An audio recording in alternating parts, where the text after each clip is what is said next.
Dalawa pong pinag-iinala mga magnanakaw ang naaresto sa Tacloban City ng Tacloban Police.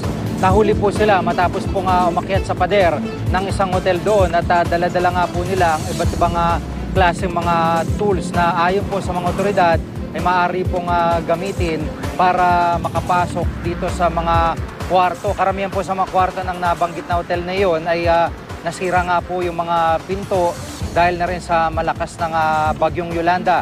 Ito po yung mga gamit na nakuha mula sa kanila at marin po nilang itinanggi yung bintang ng mga pulis na sila ay may masamang pakay kaya inakyat nila ang pader. Bagamat ayon po sa Tacloban Police ay simple lamang yung ginawa nilang paninita sa kanila pero nang makita sila ng mga lalaking ito ay agad kumaripas ng takbo, nakatakas yung pangatlong o ikatlong kasamahan ng dalawang yan.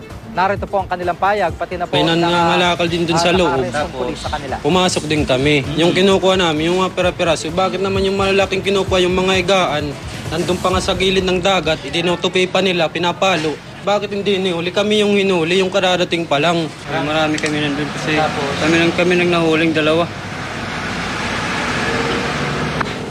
Sir, pagpasok namin, tatlo sila nakita namin. May bakod man yun. Sila nakita namin. Nung nakita namin, tumakbo sila. Hinabol namin. Paghabol namin, may tao dun sa labas. Pero sila ang hinabol namin. Yung isa nakatakbo. Itong dalawa, na-corner namin kasi lang nakuha namin sila.